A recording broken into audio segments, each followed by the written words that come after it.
Thank you. You may sit down. Morning, good evening, colleagues, students, alumni, partners, guests, and friends of the University of Cape Town. And I greet you, including those that have joined us online.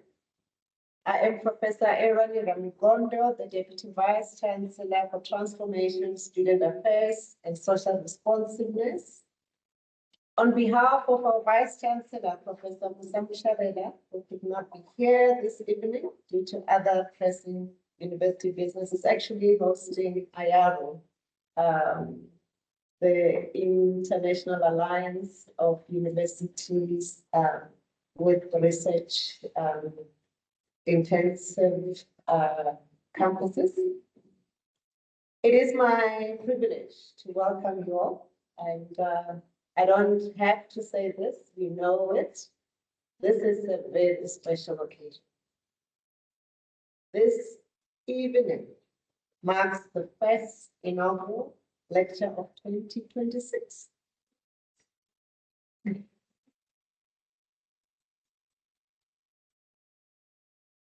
And knowing the caliber of scholar that we have in Professor Elena Moore, I can safely say that we are starting our inaugural lecture series for this year on a very strong foot. Yeah? I would like to extend a warm welcome to Professor Moore's family. I'm trying to spot them where they're sitting. Oh, right at the back! Really, Rudy, Rue, and Pia on separate, okay, making sure that all bases are covered. And we did try to see if Rue would take to the hat that comes with a gown, an academic gown. He did try it, decided otherwise. But for both Rue and Fear, if that's the path you want to take, it's yours for the taking. Not just family, but friends and collaborators who join us this evening, welcome. Academic work is demanding. It requires time, focus, and often some sacrifices. Those closest to us often share that journey. So your presence here speaks to the community that stands behind Professor Moore. An inaugural lecture is both a celebration and a statement. It marks a significant academic milestone, and it affirms the values that define UCT as a research-intensive and socially engaged public university. I also wish to acknowledge the members of the platform party, Professor Shosekesi, the Dean of Humanities, who will introduce our speaker tonight, Dr. Nicole Daniels, who will offer a vote of thanks. Now at UCT, an inaugural lecture is not simply ceremonial. It is an invitation. It invites the professor, who is the speaker, to step back and reflect on the arc of their scholarship. It asks them to draw together years of research, teaching, and engagement into a coherent intellectual contribution. It also invites the university community to listen, question, and engage. Of course, the questioning won't happen in the lecture itself, but we know that we will continue to engage with questions that come to the surface when you listen. This moment, therefore, carries significant weight. It signals recognition by peers. It acknowledges sustained effort, intellectual leadership, and a commitment to advancing knowledge. It comes with responsibility. An inaugural lecture challenges a scholar to clarify the core questions that drive their work. It asks, what have we learned? Why does it matter? Where do we go next? For UCT, these lectures reaffirm our purpose. Universities exist to generate and test ideas. We exist to host difficult conversations, to examine the structures that shape our society, and to imagine alternatives. Inaugural lectures make this work visible. Otherwise, it remains hidden. This evening's lecture, Who Cares? The Directions of State-Family Relationships in Changing Times, speaks directly to UCT's societal mission. Care sits at the center of social life. It is present in families, in communities, in institutions, and in public policy. It underpins childhood, aging, illness, and disability. Yet it often remains unseen in economic models and underrepresented in policy debates. When we speak about growth, employment, or fiscal policy, we do not always ask who provides care, under what conditions, and what cost. The lecture today asks how care is organized and governed in context of social and economic change. It asks how responsibility is allocated between families, the state, and other actors. It asks what this distribution of responsibility means for those who provide care and those who depend on it. These are pressing questions in South Africa and across the globe. Demographic shifts are changing the age profile of our populations. Labor markets are evolving. Fiscal pressures shape public spending. At the same time, deep inequalities persist. In this environment, the relationship between families and the state becomes a site of negotiation and tension. These questions move us beyond the privacy. They require us to see care as a social relation embedded in political and economic systems. As we listen this evening, we are reminded that universities must remain attentive to the changing world around them. Social and economic transitions reshape relationships, institutions, and expectations. Our task is to analyze these changes with clarity and integrity.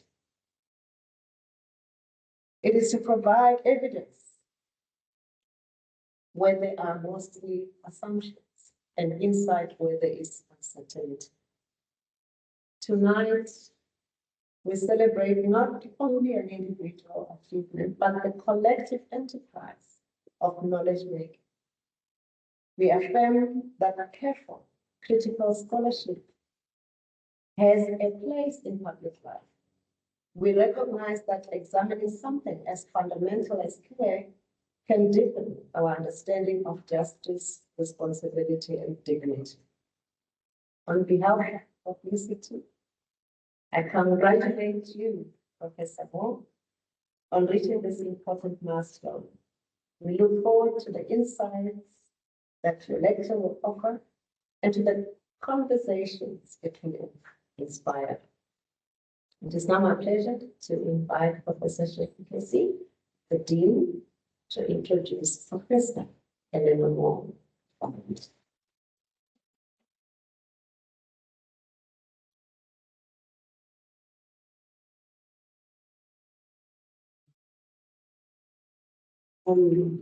Deputy Vice Chancellor, Professor Elena Moore, to our esteemed guests, Professor Elena Moore and her family, Dr. Nicole Daniels, to our dear colleagues, students, and friends present today.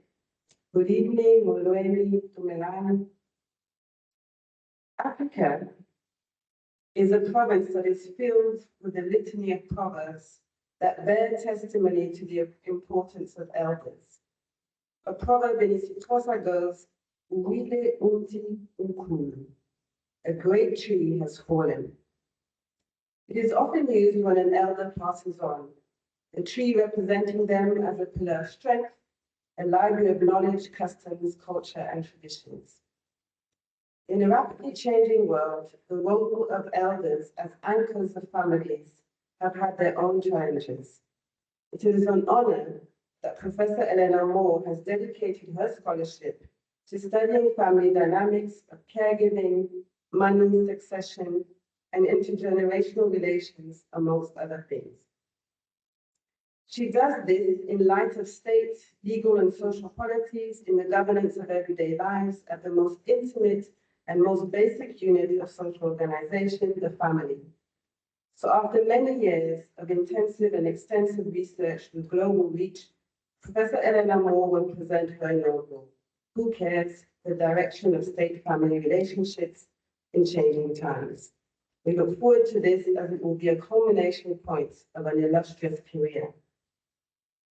Professor Moore's scholarship is always attentive to inequalities in race, class, gender, as well as age.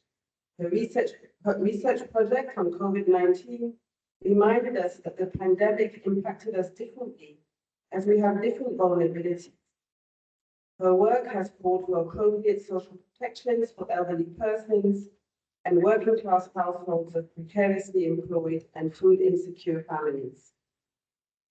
We all know South Africa to be one of the most unequal countries in the world.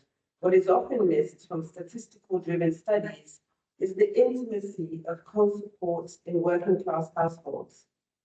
Professor Moore's work has shown that an income in a household can move between several households as the care practices between neighbors stretch available financial means.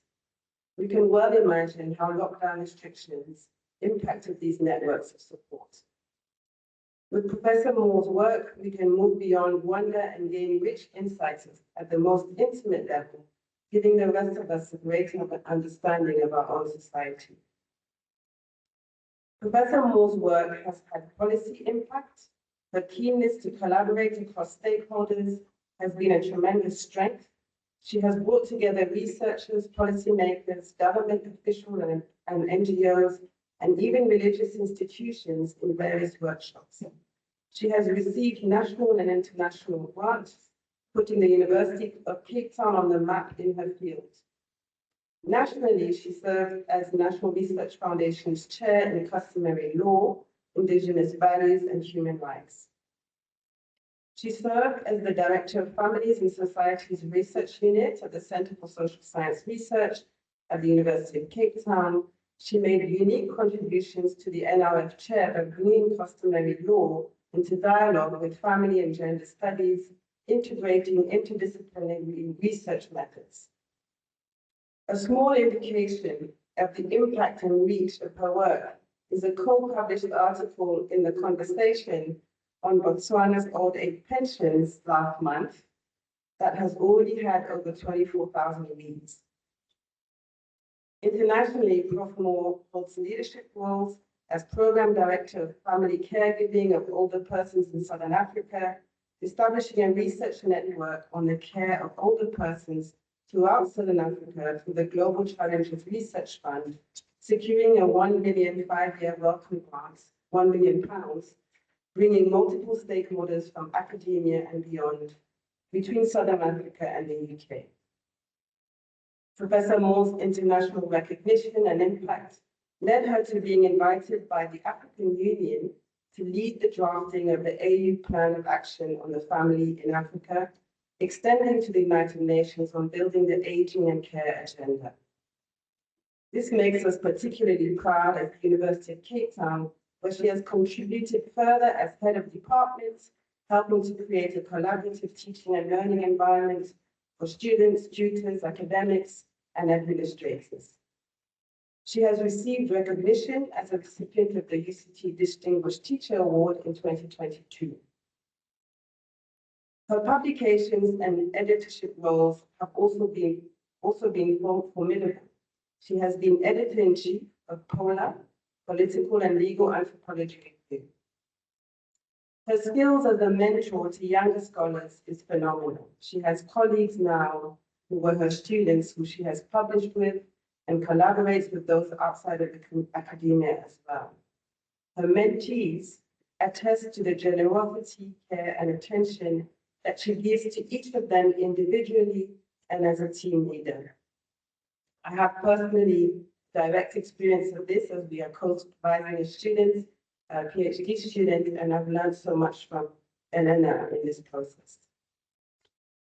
This generous intellect enables her clear and caring leadership that earns her respect across the board as she is increasingly visible as an invited speaker at international conferences and events.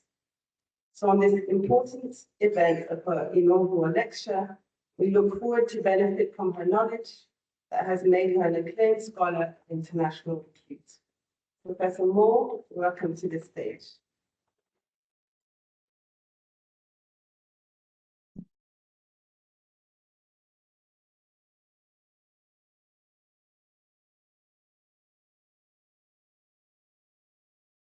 Wow, good evening, everybody.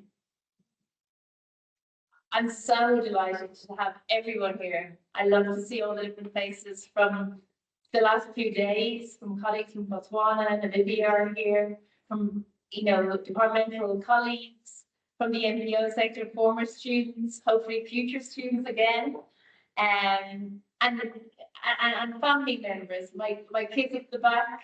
It's great to see you in a lecture theatre. I hope this is the beginning of a long life in lecture theatres, right? I first of all want to thank everyone for coming. I know it's a commitment, it's 6 o'clock, it's late in the evening, and I know everyone has families and other places to be. So thank you for giving me this time and sharing this time with me. I do appreciate it. I also want to obviously pay some gratitude to people who aren't here in the room. And most importantly, my family first in Ireland, who unfortunately can't be here. But I know some of them who are watching or will watch tomorrow or at the weekend, whenever they have time.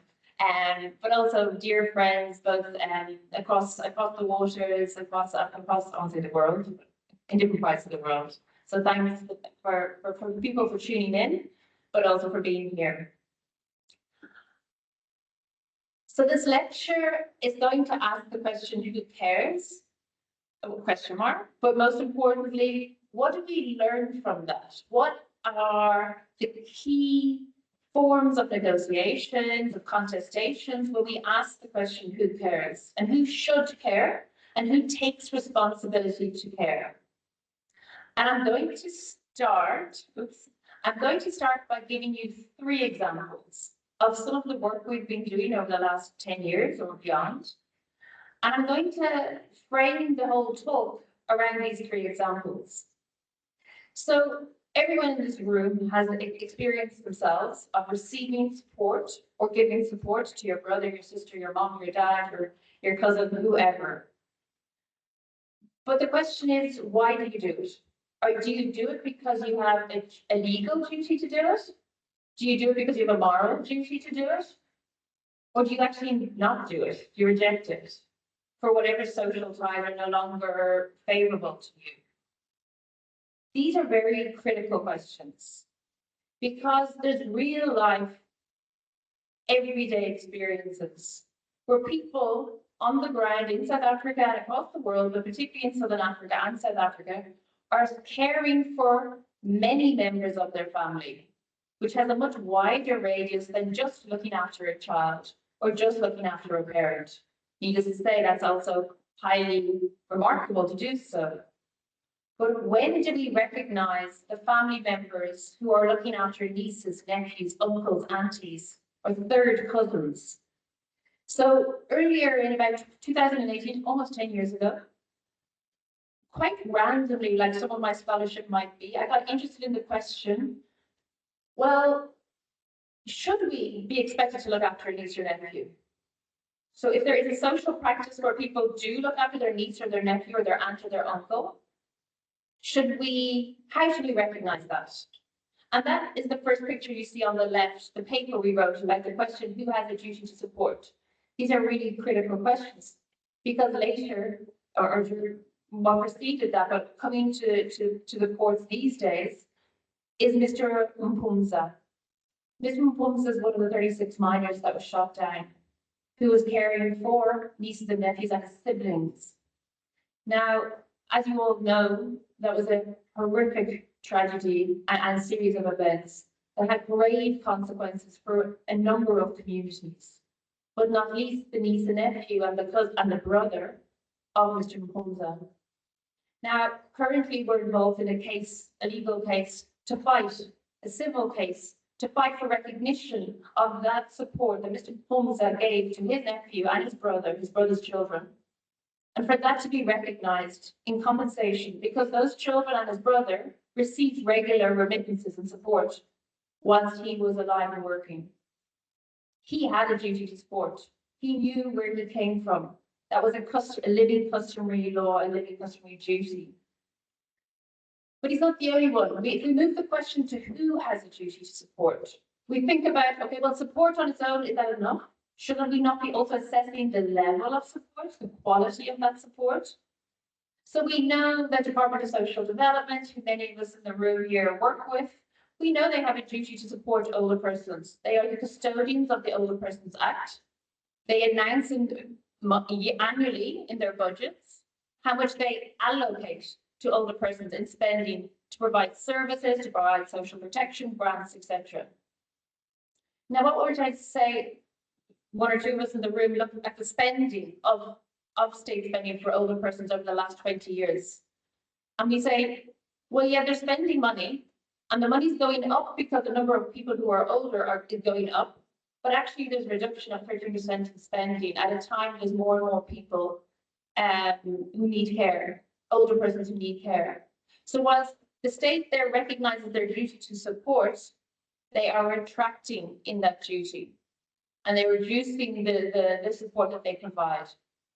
The third example, which you can see in the center, the picture of the reform of customary marriage, divorce and succession in South Africa, co-written by Professor Hamunga here in the room as the lead author. Lovely to have you, Prof. I'm very thrilled that you can be here. Concerned more the day-to-day intimacies of husbands and wives, brothers and sisters, mothers and fathers, as they contested or tried to negotiate their way in and out of marriages, their way in and out of matters of succession. And one winter's day in 2019, I found myself in the Gauteng High Court. That's the picture from the left. And I found myself involved in a case where a husband was seeking, essentially a husband and wife were seeking to divorce. Now, they were part of a customary marriage. And like we're all quite familiar with these days, is that men and women separate and men and women divorce. And there is often a contestation about the division of the assets, about maybe where the children should live or how much time they should spend. But in that case, I was asked a specific question. Could I explore whether this was even a valid marriage to begin with? Because one of the ways of avoiding, and I say avoiding or maneuvering away from having to divide up the assets, was to say there was never a marriage in the first place. Something very similar to what happened in Ireland in the 20s, 30s, and 40s, where marriage annulments were very, very popular. So I sat there and I had to, in the previous weeks, get to know the applicant, the husband, and his family, how the marriage negotiations had happened, who was involved in all the negotiations, the transfer of the wife into the husband's family. I spoke to the various parties involved, and I came up with an opinion. Now, I was cross-examined for 4 hours on the stand by some barrister, advocate, who was trying to nail me. He was literally trying to nail me and, trying to find a hole in the argument. And about maybe 3 hours later, we took a break. We all needed a break. We took a break. We went for coffee. I went for coffee with the family. And I sat down and I kind of thought about all, what I just observed, what I was just part of. I was just thinking how anxious this husband is and how anxious the wife is. Neither of them know how their future is going to look. Will they have access to the family home? Will they even have enough to set up another home? Where will the children be? All of these questions. And the applicant, who was roughly 40 at the time, his father, 75, turned over to me and he looks at me, he's sitting beside me, we're having tea, and he said, "How did you end up here?" And I was like, "Great question." I'm not entirely sure, but it got me thinking in preparation for tonight's talk. It was actually one of the most important questions that was being put to me by this gentleman. He said, in thinking about how did I come to be so interested and curious about the ways in which the state, either through law or policies or the regulation of such, get into our intimate lives. How do they shape how we negotiate our finances with our husband or with our ex-husband, or our time with our children, for example? So I'm going to bring you back, because this is where he asked me to go. He asked me, "How did you get here?" And it all started during my master's research in Trinity College Dublin. And as I was participating in one of those electives that many of the students here have been in, and you're getting curious about the material that you're reading, and that my supervisor, who was my teacher at the time, was taking us through the Irish Constitution. The Irish Constitution, drafted in 1937. Obviously, I'm doing my master's, let's pretend, in 2000. So pretend, I can't remember when it exactly was. It was much later, 2004.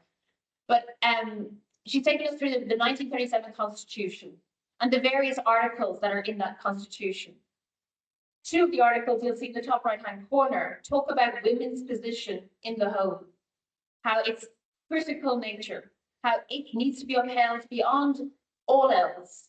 It talks about that women, and mothers in particular, shall not be obliged by economic necessity to engage in labour to neglect of their duties in the home. So I was like, wow, that's a heavy statement. That's an incredible principle to govern the country and all the mothers in the country and the women in the country. So I said, well, okay, this is in our constitution, but what does that really mean? Like, it's just something, a rhetoric, something that's written down. So I went to explore. Different divorce cases that were already judgments have been made for. And I went through 300 or 400 of them, exploring these to see, well, are women's position in the home, are they actually valued? Do they have the same value as they are stated here in this principle? I'm sure you all know the answer to that. So that was the beginning of an exploration into how the state, in a very different context, in a very different time, had crafted the position of women in particular, but women in the home in Ireland. And if you fast forward almost 100 years later, in 2024, Irish voters got the opportunity of removing these articles, or adjusting them, I should say, changing the wording of these articles, and it was rejected. And there's different reasons for that, and we could spend all day talking about that. But what was interesting to me is that in 2024, people were being governed by similar principles as back in 1937. That vision in 1937 was to create a very specific Irish state, a republic that was anything but English. So it was crafting an identity where we would be uniquely different. Amy de Valera of the time had a whole team of lawyers thinking about what do we want Irish people to be like. And in particular, based on our colonial history, what do we want them not to be like? And so that was the beginning of thinking around, well, there is a politics and obviously a history to things like divorce and separation. They don't come from nowhere. So Ireland, over the last 100 years, has been experiencing this rapid secular liberal transformation to some extent. Over the last 10, 15 years, we've seen it as the country that has voted in same-sex marriage by the people.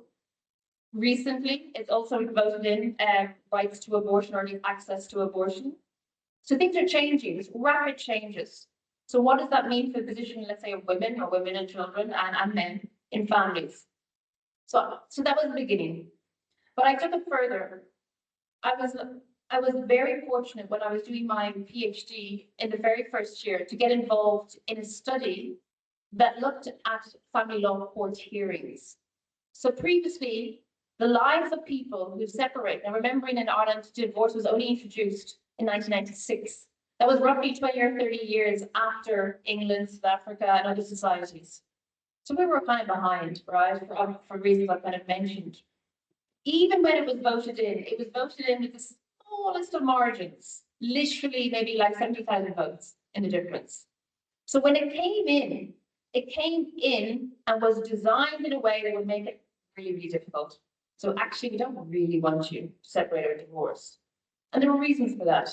But I got the opportunity either way to most hearings and divorce cases in Ireland were what's called in camera. You didn't know what happened. Until a big case came to court with huge assets, then there might be a judgment which you could read about. But otherwise, all of this happened behind closed doors. So not only the intimate lives of people were living their lives in private ways, but we had no oversight about what was happening at a national level or at a regional level. But that changed, and there was a slight amendment to the in-camera rule. My supervisor applied to the Minister for Justice to gain access into the courts, and I was the researcher, the young, excited, energetic researcher in the room, sat there for 6 months, taking notes, watching every parent, every man, every woman come in and navigate that incredibly anxious moment where their futures are being determined by the law, obviously, but also by the judge. And so it got me thinking, well, this is one side of the story. This is what happens in the courts. Well, how do people actually live this when they leave the courtroom? And so for my PhD and the PhD work, I worked with about 50 parents. So they were divorced or separating parents. Some of them were couples to each other. So I worked with some couples and some individuals as such. And in that process, I thought about, well, so these families and these individuals are changing how they want to live their life. They no longer want to be in the same marriage as they once were, for whatever reason. There's lots of reasons, we all know. So they're shaping the move to change laws. They voted for divorce. Their practices, the desire to change law, was based on behaviors, based on practices. But the same laws and policies that come in are shaping how we live. So it's not that we influence law and policies, we often design it or co-design it, but those same policies are impacting how we live our lives. So I started writing about this in the different ways, from different perspectives, whether it's the changing position of women, who in my sample of mothers who had separated or divorced in Ireland, and those who were older and younger had very different social positions, very different economic positions, they had very different experiences of divorce. But one thing I did show that came back to the electorate a couple of 15 years later was that the restrictive divorce requirements that were made to make divorce really difficult to do was actually increasing conflict. So the rhetoric out there in the world is, divorce is bad for children, it creates dysfunctional families. And that's some of the headlines you hear. But sometimes the way in which the law shapes how you move through a separation increases the level of conflict. And that's what's happening it's slightly adjusted now in the last 2 or 3 years in Ireland, but that's what was happening for many years. People were made to live 4 to 5 years separated before they could divorce. And so the level of conflict during that time escalates. And they're living with that every day, often under the one roof. But that wasn't the only story I was being told. The story that I was being told, that I didn't put it cleanly into my PhD, because I just want to get through the PhD like we all do. And I didn't cleanly, write it in one paper. I took some time, and maybe 6, 7 years after my PhD, what I really wanted to talk about and write about was how the emotional worlds of the separated or divorced parents was being shaped by these same laws and policies. And so what I did is I decided, again, 7 or 8 years later, to go back to the same parents that I'd been working with back in 2009, 10, 11, roughly, and say, well, 7, 8 years on, how are things going?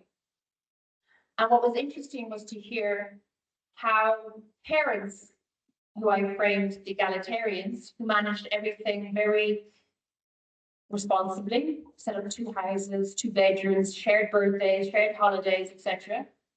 They had a deep sense of guilt.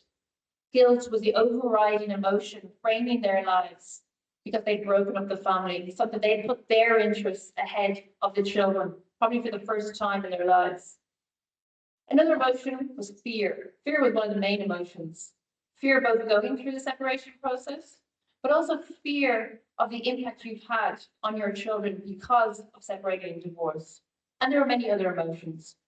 So what I think is important is when we think of practices, when we think of laws and policies, how they create inequality, it's not just the practices or the opinions, it's also how we feel about ourselves, how those feelings make us do certain things.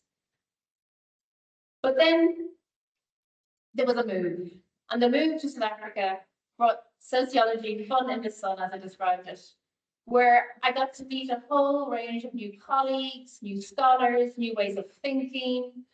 Whilst I had obviously done a lot of my work in a post-colonial setting, Ireland being one of the first colonies, this was obviously uniquely different.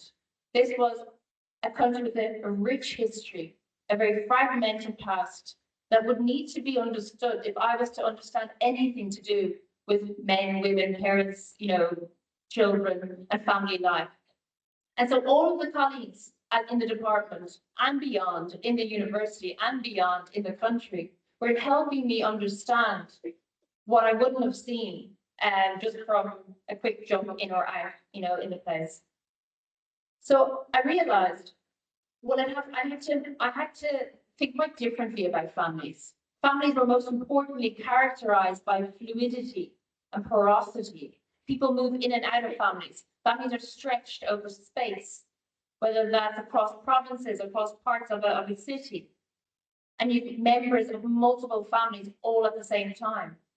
And you have responsibilities to other members and other families often at the same time. So I realized that I needed to understand, first of all, multi-generational families much more. I needed to understand the links between each different generations within families. The older generation, and this is about 2015 or earlier, the older generation had lived through apartheid.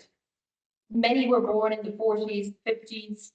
They had a very different experience, needless to say, of entering into a marriage, of working, of being, than the newer generation, the 20-year-olds of the time, who were mostly born post-apartheid. And so we're trying to map, how do you understand mothering, motherhood, when people are entering into very distinctly different historical contexts and moments. And so this kind of tracing over space, over time, and thinking about migration, thinking about loss, but most importantly, thinking about resistance, of how people were fighting against the different powers at play in their intimate spaces, whether that was at the kitchen table, whether that was where they lived, and how they shaped their community. And that was the story that I was being told. In our current work, we work in a way that tries to ensure that we're capturing and understanding care across space. One of the examples up at the top, empathy and Landiswa, Maybe's experience. This is a mother and daughter, the older person being roughly 75, living with quite serious conditions. The adult daughter being in Cape Town, who's managing the care of the mother in the Eastern Cape over a 7-year period as things change and unfold. So she regularly travels, needless to say, to look after her mother, but she can't. She has a full-time job and she has other children, other responsibilities. So she also asks her daughter, who's the granddaughter, to go and spend time. The granddaughter is 18, 19, 20, has other ideas and desires, but also wants to help running. So this is deeply complicated how over time the situation is changing. And to capture that is in ways that requires not only longitudinal work as a methodology, but a deep sense of how our lives are not static, how these practices are always changing, and that we have to understand these changes as events unfold in both the personal lives, but also in the wider global economic world. I think some of the important work that went into was thinking about the nature of households, who's in which households and why. The concept of female-dominated households captured by Dori Posel and others really got us thinking about how care was being located in very female and feminized households. So not just care for children, but care for older persons, care for people living with disabilities. So these households were large, they had many responsibilities at the same time. And so how does the state support such kind of structures? Can we rely on families to do it all? So again, together with some colleagues here in the room, we started thinking about the care regime in South Africa. What does that mean? Well, we know the state supports individuals through different mechanisms, social grants, could be care support services, and there might be even like family responsibility leave, for example. There's a whole range of responsibility policies out there. But were these helping? What were they based on? So we know they have a history too. They were again based on a British welfare regime that at the time of transition to post-independence was merely de-racialized, not necessarily transformed. We were all calling for transformation of structures that support families. Because how does a British system of welfare fit in to a deeply different setting? And so there's some of the questions we were working on, but there were many more questions than one or two people could do on their own. And so we needed to build. We needed to build and grow a community of scholars, young, energetic, Black scholars, who were interested in many aspects of care, intimacy, social protection, families. And so with the help of the CSSR and scholarships and Mellon funding, it was critical in bringing in 5, 6, 7. Dr. Daniels is a recipient, I think, if I'm not mistaken, of one of those scholarships. And bringing more people in together allows for a community to grow. A community where people may start off as master's students, honours students. We have people in this room who I know since undergrad days and who have moved through and connected with who were then student peers, who are now colleagues, researchers, leaders in their field in thinking about care, families, social protection. These are the people who are who are the next generation.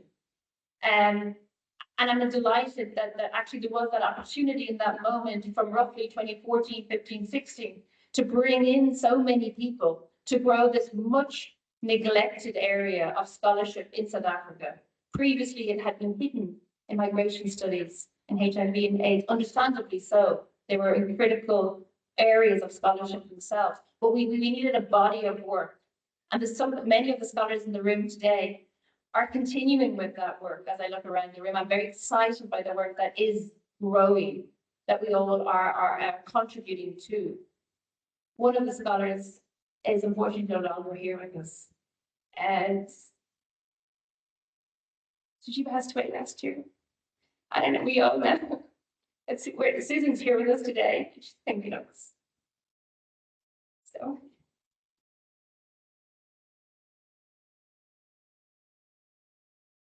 Sorry. I think one of the critical things I would recommend to anybody thinking around families in Southern Africa, families, relationship, intimacies, is start understanding customary law. If you don't understand customary practices, customary law, that is where we should all be starting. It should not be a module in year 3 in a law degree. It should be fundamental to every single undergraduate course we are doing. It is life. It is the norm. It is center. And so if we're not centering it, it's always this some weird specialization that every single, almost all the vast majority of the population in South Africa live every day. So I was phenomenally grateful to receive an invite from Professor Monga to come into a study in the early days, 2013, 2014. And I was like, oh, should I do it? As a legal scholar, and I think, they're doing some socio-legal work. Should I do it? And I spoke to some colleagues, and obviously, definitely yes. And I've never learned so much. It was my second PhD, I call it. And in that process, we obviously we had a job to do. Our job was to see, well, new laws have been enacted in South Africa. The Recognition of Customary Marriages Act 2002, and a series of obviously leading cases as well. We wanted to investigate, well, what meaning do they have to people on the ground? Does it have any impact? How is it being used? Are people's lives changing with these new laws, whether they're human rights or the recognition of customary practices and law? And so we went off on a national study, 6 provinces, speaking to, again, husbands, wives, fathers, mothers, grandparents, who were in the same contestation, negotiating over their responsibilities to each other, trying to exit a marriage, trying to enter a marriage, not knowing whether it's a valid customary marriage or not. So asking very similar questions, obviously in very different contexts. And so the NRF chair in customary law had a huge body of work that contributed. I'm very sad that that body of work no longer is continuing with such volume as it did during those years. The 2 waves of the chair was hugely beneficial to understanding how in a legal pluralist society and where people live customary law, how that was being used to the advantage or sometimes to a disadvantage by men and women. And so we went about thinking about it. Apart from the book, which we obviously contributed, which is often now regularly used by advocates, by lawyers themselves, but also by scholars and practitioners. We started thinking, well, what are the actual changes that our individuals are making? We have these new laws. We all know there's a constitution. We all know there's human rights, for example. But what are people? How are they maneuvering with these laws potentially in their bag? And so we looked at different aspects, whether it's a woman's ability to leave a marriage. So now you have a prescribed legislation of how you are supposed to or can move out of a marriage and the resources that might help you to do that. Your entitlements, a lot of which is copied from state law, as we talked about in our book. But still, at the same time, even if it's not a good fit, it's being used. And often these new laws were used often just as a discursive device to enable you to obtain certain power over the other person. And one place I saw this better than anywhere is when I did a series of work on the concept of family meetings. Now, family meetings are, again, a critical site for understanding relationships, power, hierarchies, and intimacies. A family meeting is the first place that a dispute will be resolved. You have a problem in your marriage, you have a problem with your brother, you have a problem in your family, call a family meeting. Who's there? Who's not there? Who's informing the aunties on the outside? Those aunties are there. Even if they're not physically in the room, their voices are right there. We all know that.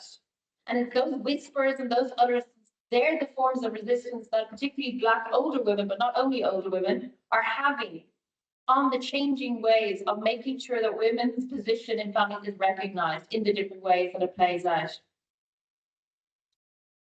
We all know that gender-based violence is a critical issue in South Africa. And one of the areas I think needs way more attention is how family meetings is a site for understanding how violence gets talked about, understood, and negotiated within a marital context. We started to do some work, much more work is needed in that area. I think moving from there, one thing that always bothered me was this idea that just because you have new laws, things change, or just because you have a post-independent state, things change.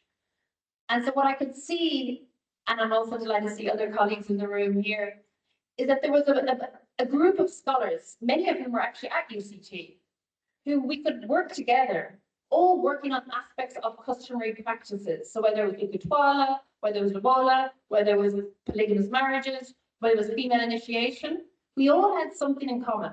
We were all interested in, when we look at a customary practice, and we're not anthropologists, we're not trying to, what we're trying to do is, how is power enacted and understood when men and women, or women and women, try to negotiate this particular practice, right?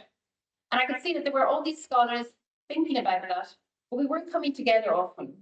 So bringing people together and thinking about, regardless of our specific focus of which customary practice, can we think and historicize how this particular customary practice has been practiced over a much longer period?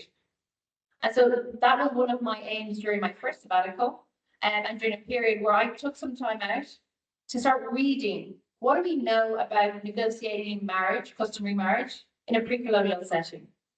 What do we know about it in the early periods of British colonialism? What do we know about it in the early apartheid era? There's many books out there. They're not written with that purpose, but you can create your own archive of understanding that. Obviously, historians have a job to do. Anthropologists have a job to do. But I felt our job was to see, well, if things are supposedly changing, can we map that change from maybe even a pre-colonial period? Did women have more power in a pre-colonial moment? We all make that claim that everything was better. So what is the evidence that might suggest that? As I started unpacking them, this phenomenal work by linguists on how certain words are used to show the power of women, particularly in this moment when they're fighting with their husband and whatever. And these are the kind of scholarship that interdisciplinary, it's called interdisciplinary, but you're literally just going to find out, where can I find out more about this? And so the important thing there was not only locating it in moments or following particular historical moments, as our categories are often defined for the pre-colonial, British colonial, and early apartheid and beyond. Maybe these moments are wrong. Or maybe the changes were happening before there was a particular, historical moment. And so that's what we set about doing. And what we could see is actually, the older generation have always been complaining about the younger generation. It's actually true. Whether you look back at 1820, 1880, 1950, there's always been complaints. Women have always been complaining about men, and men have always been complaining about women. None of these complaints are actually new, or none of these tensions are new. What's new, and this is what we argued in the book, is that the ground in a post-apartheid period, with the introduction particularly of a much wider social protection system, and a period of deindustrialization, which rapidly changed men's position, as well as the new laws that were coming in, all of that coexisting at the same time gave women and rural women and older rural women a lot more, not want to say more power, different power. And so other scholars are now picking up on this and speaking about the place of older women in rural society in South Africa in particular, because I do think this is something that we are still, that changing the wrong word, that new manifestation, it is something that we need to tend to more. And I think that's what led me to think about older persons more and more and more. So in thinking and moving, not necessarily away from customary practice, because customary practice is everything. It's everywhere and it's everything. I realized, how do we not know more about the care of older persons? This is a sociological question. This isn't a health question, although it has its health parts, obviously. The medics were writing about it, the public health folks were writing about it, but they were writing about it in very particular ways. The question I wanted to know is, who's looking after granny? And why? And why that person and not another person? And are they being supported? And what are the challenges? So we started going about, well, who else is working in this area? What are the researchers, what are the colleagues, obviously across disciplines? But we also want to know what is government thinking at the moment? What are the policies currently, and where are they going, where they come from? And not just in South Africa. What's happening in Botswana? What's happening in Namibia? What's happening in Malawi? So coming together as a network, we formed the Care of Older Persons Network, which was incredibly exciting. There was a momentum. There was a real momentum. People wanted to do stuff together across, as I say, boundaries, across state borders, but also across disciplines. And so that grew. And in this short space of time during COVID, for some odd reason, we were able to do quite a lot. But one thing that always we were unable to do is to actually say, well, what is the evidence? What do we know of long-term care in Southern Africa? We all know that there's no real long-term care structure in South Africa. Well, there is, but it's really family care. Families are the long-term care provider in Southern Africa, but we don't know what it looks like. So our job together with many here in the room as well. I'm delighted to see all our colleagues. We were like, well, we need evidence. And again, we need evidence of a particular nature. We need to see how this changes over time. We need to see how this is across different places.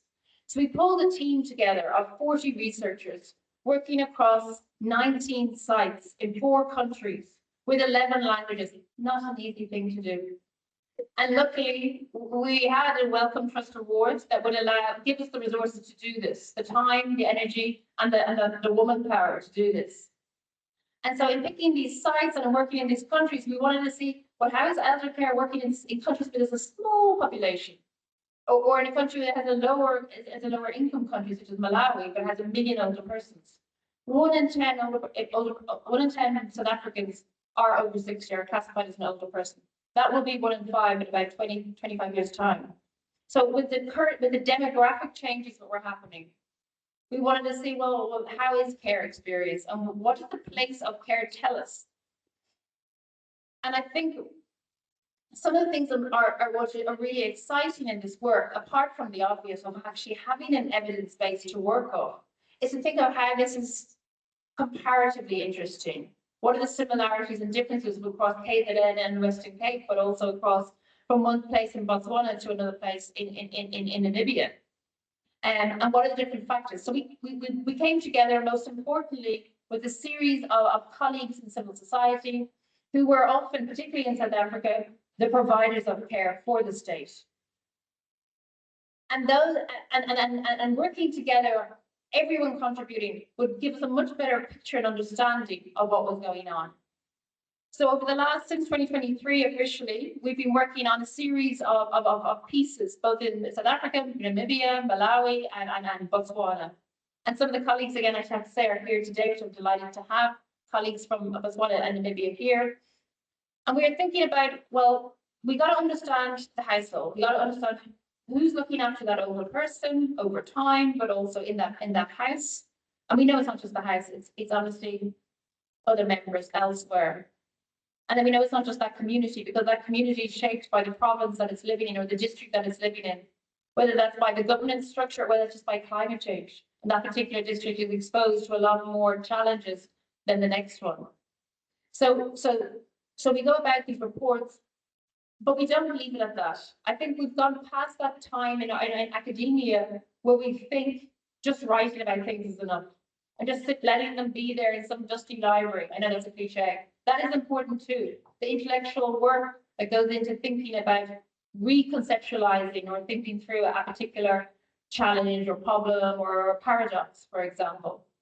But one of the things I think is equally important is fighting for change and fighting to shift either a narrative or a practice or a policy. And so I think this is where our work has been hugely influential. We were also fortunate to get another award that would allow us to work much more in the policy space. And so we have, funded by the IDRC, we work on national dialogues. We bring into one room 50, 60 government officials, civil society members, older person care workers, where we have care workers talking directly to ministerial members on Department of Social Protection, asking, why am I not recognized? Why is there no labor protection for me? Asking many questions, obviously. How often do we as individuals have that access to power? And so that's our role, is to facilitate some of those meetings to ensure that we're bringing multiple voices into understanding the issue, but also multiple voices into understanding how it needs to be addressed. And so we do this in multiple ways. I'm going to give one example, which I think has been quite influential in South Africa. Many of you in the room will have heard of, or may have heard of, a particular social grant, the Grant in Aid, probably one of the least known grants in South Africa. One of the most important grants. It's designed for older persons living with, who are, according to the legislation, in regular need of assistance. I could go wild on this topic, by the way, but I won't. I'll keep it short. And so we realized, one, people didn't know about it. We were working with 100 older persons in South Africa, and only, I think, about 15 knew about it. And only about 2 actually got it. And so we were like, what is going on? There's huge fights for other grants, huge fights to have more, to get more support. This is a grant that's already on the table, it's already legislated for, where there's already a mechanism to pay and implement it, but no one's getting it. Why? We knew the need might be up to 1.5 million people. 1.5 million people are probably living in regular need of assistance who are older persons. That's some of the figures that we can estimate. But the receipt is only at around, changing now, obviously, it was about 300,000. So what was happening with the other people? So we in a more of an ethnographic type study, we accompanied our older persons, those who could go with us, or we went on behalf of them for older persons who couldn't go. And we realized what the problem was. Older persons who are in regular need of assistance were being asked to navigate 5 government institutions, queue for a minimum of 40 hours. We did this queuing, so we know this is like evidence-based. And to do all of that whilst they're in regular need of assistance. The cost we estimated to be roughly between 1,000 and 1,500 rand, depending where you live in relation to your next SASA office, and obviously the multiple visits. And you need to have the wherewithal, you need to have the energy to do all of that and be rejected, not rejected, sorry, but to be told wrong papers come back. So whilst on paper it looks like 5 steps, in reality it could be 8 steps. Now what we thought was, okay, we'll write this up, we'll work with SASA, we all know SASA I think in the room, but we won't stop there, we'll take it to Parliament. And so together with the Western Cape Care Alliance of older persons, a formidable group of stakeholders for older persons in the province, we got this on the table at Parliament and people started listening. And so I'm delighted to say that now some of us are on a task team working with SASA to change this application process, to make it maybe a 3-step if it needs to be. I think, and lastly, I will say this, all of this work is only possible because of the desire, the enthusiasm, the wherewithal of many men and women, particularly women, who want to participate and want to make change and want to improve the lives of, let's say, in this particular instance, older persons. Here we've got pictures of the meetings that we're holding in Botswana, in Namibia, in South Africa, and in Malawi. And we have more and more people wanting to participate and hear and talk and share what they want to happen with their lives in terms of the support they need. And so we just need to listen. We really don't need to do a hell of a lot. And we need to, obviously, with our power, work with the various actors and getting things going. I think I'm going to leave you with the question of something, obviously, this work will continue. I'm not retiring anytime soon, at least unless I win the lotto, of course, it is possible. And many of us in this room are continuing to do this work, and this work won't end. And the question I'm probably left with is this question of how should responsibility be fairly distributed across the family, state, communities, particularly with questions of inequality to address. This isn't a question that has the same resonance in the UK or in wherever else. Even in Mozambique, there's particular histories, there's particular practices, and we want transformation. So what does that responsibility look like in a transformed society?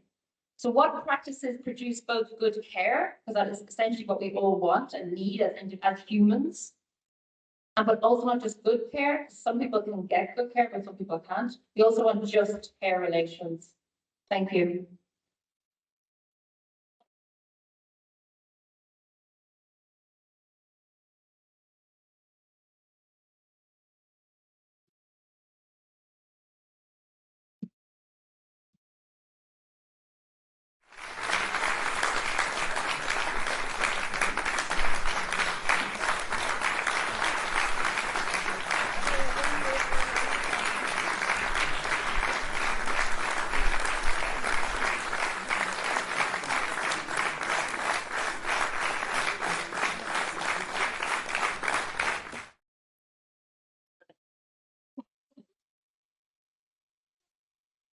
We had to allow for that moment of appreciation.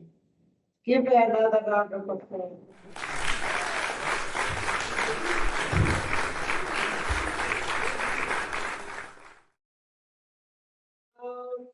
We have our next speaker, Dr. Daniels. We've given her a blank check. She might be responding. She might be giving a vote of thanks to you.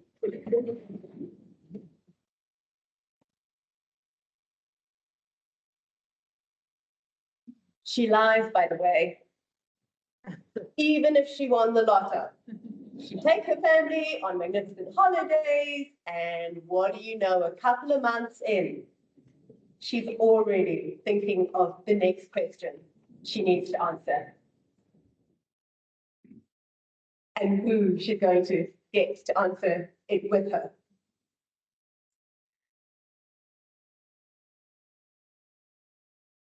So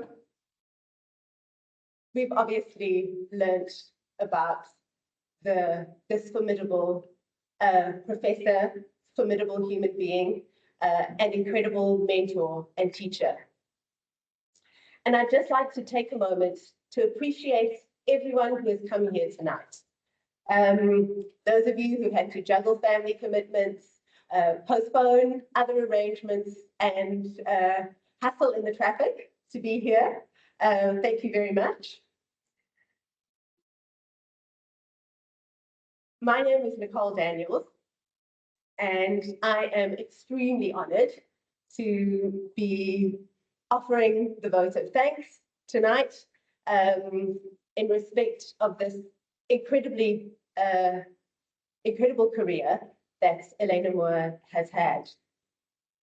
And being able to celebrate this significant milestone with all of you, with Rue and Fia at the top there, and Rudy at the side, all of the friends and family and colleagues, many of whom Elena's work would not be what it is without you thinking alongside her, without your inputs, without your direction, and without your collegiality. One of the things that Elena is very good at is ensuring equality between people. She gives equal space to hear everybody's voice in the room. And as she said, listening has been central to what it is that she can say because she has heard from others and because she knows how to communicate what others have said, what they have felt in the corridors of power. So what strikes me most about the key questions that have propelled Elena's scholarship over the last 2 decades is this concern with our core human values.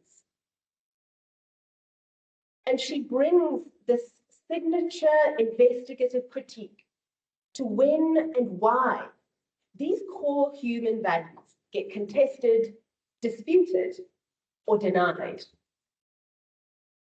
And given the current state of global affairs, with a rapidly escalating Middle East conflict and ongoing armed conflicts around the world, her work could not be more pertinent or relevant.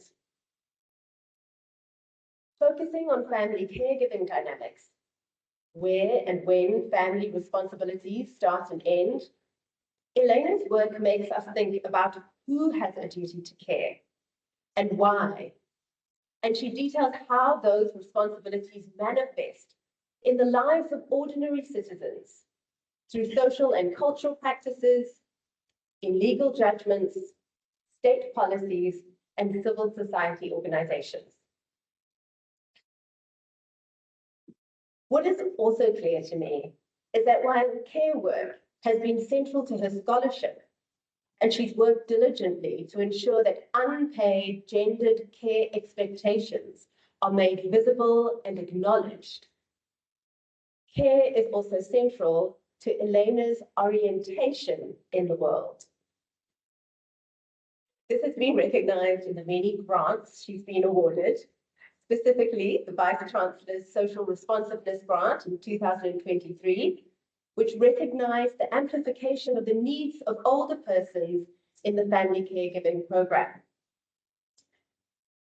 As she detailed, the ethnographic investigation of what it takes to apply for and receive various social grants, Elena and her team, including current and past students, Veda McGannon and Zina Samodin over there, have been able to advocate directly with SASA and DASD for increased and improved access to social grants, particularly for older persons.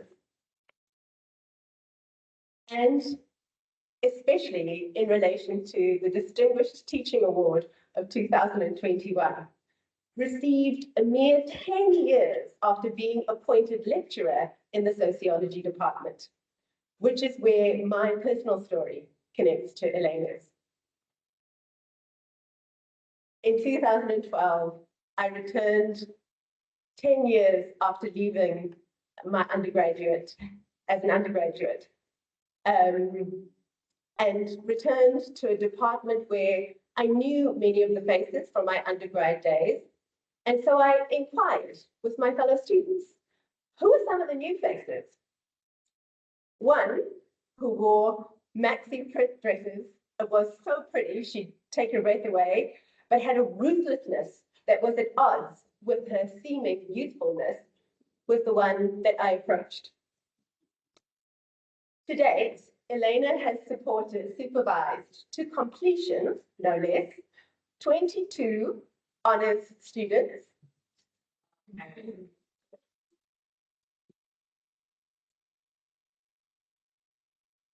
10 master's students, with 4 still underway,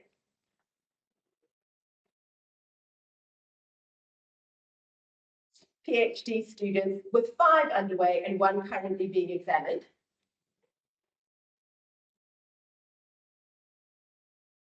and 2 postdoctoral fellows.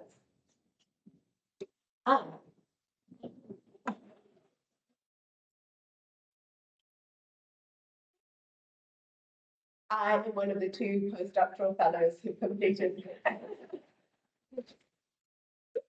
So I've really gone all the way with Elena, starting as an honors student with her in 2012 and completing my postdoc jointly hosted by WITS in 2024. And our relationship has transformed over the years from a supervisory relationship to one of cherished friendship. The other postdoctoral fellow was Dr. Susan Holland Muter, who Elena has already mentioned, who died too soon and who we remember fondly today. Susan would not let me get away with telling you about some of the bad old days. When at that stage, we were known as FASTRU, the Family Studies Research Unit at the CSSR, where many of us gratefully received financial support to continue our studies. At the time, Elena had a Mellon Foundation grant that she used for capacity development of her students. Brilliantly, she thought back to the days when she herself was a student and what it was, the conditions that were able to ensure that the passion and motivation could exist between students, and that encouraged students to continue. So what did she do? She invited us about once a month and wooed us in the early days. Remember, she was remembering to the time when she was a student at Trinity College. So there was wine. And there were also pizzas and snacks. Well, very quickly, yes, exactly. Pizzas and snacks for students. We love it. Free food. Very soon, the wine disappeared and only liquid fruits and Coca-Cola was left. And the same old pizzas got ordered. You know, Elena is a very, very busy person. And so, and the dietary requirements never changed. So the order got put onto repeat, and the diligent Mr. Delivery guy came every month with our pizzas. Well, over time, the pizzas got stale. But I tell you what, the conversations never did. Because she was able to bring together students across hierarchies and also across disciplines. As a socio-legal scholar, we had students from the law faculty. We had students from psychology, and because we're talking about the bad old days, we had diversity studies students also in our midst. And as you've noted, one of the quintessential features of Elena is the way she's able to take massive ideas, big questions, and break them down into simple, easy ones. Who cares? What happens in households that are cash-strapped? When there is someone who is sick, how is care shared? When there is a lack of employment, who buys the essential goods? And how are these negotiations made?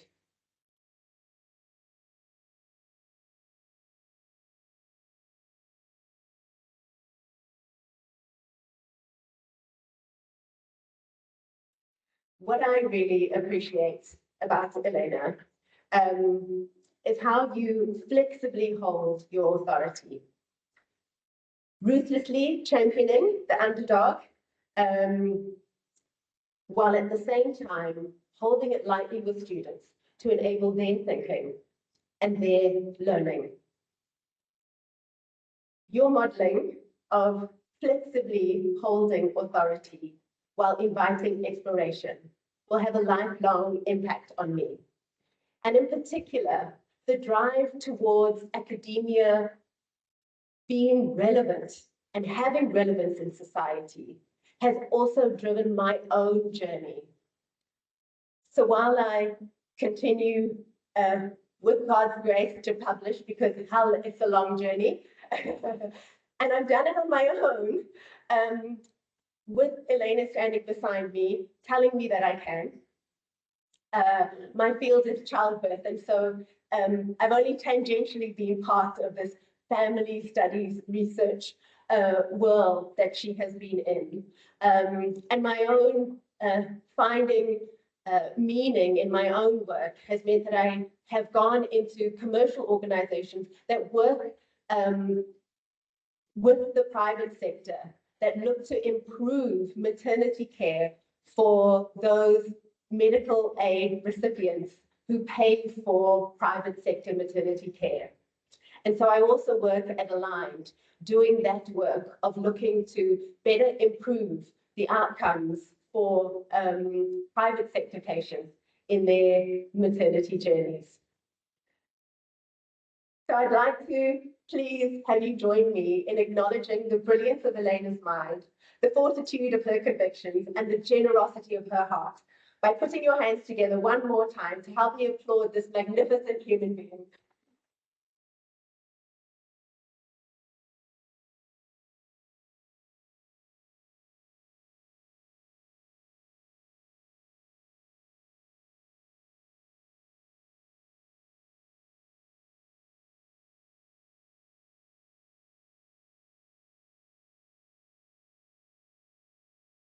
So Nicole took the blank check and put it to good use. So mine is really just closing remarks.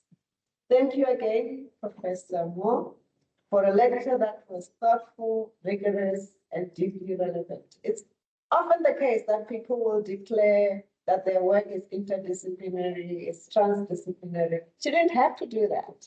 You didn't have to declare it. It was demonstrated. You have invited us to reconsider something many of us take for granted. You have shown that care is not confined to the private sphere. It is shaped by law, policy, economics, and history. It reflects power. It reflects inequality. And it reflects the values we choose to uphold as a society.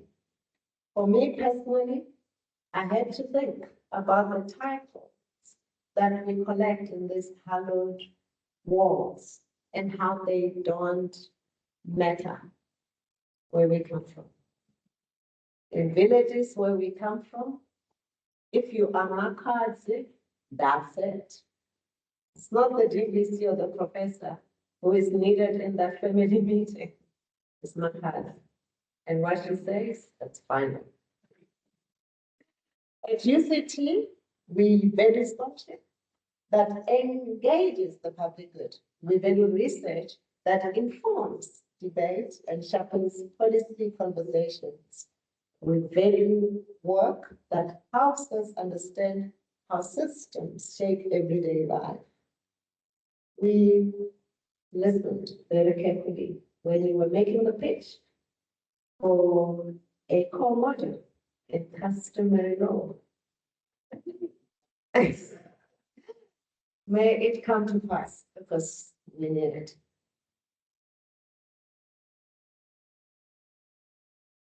Tonight's lecture has really exemplified the tradition that we want to uphold as a university, where indeed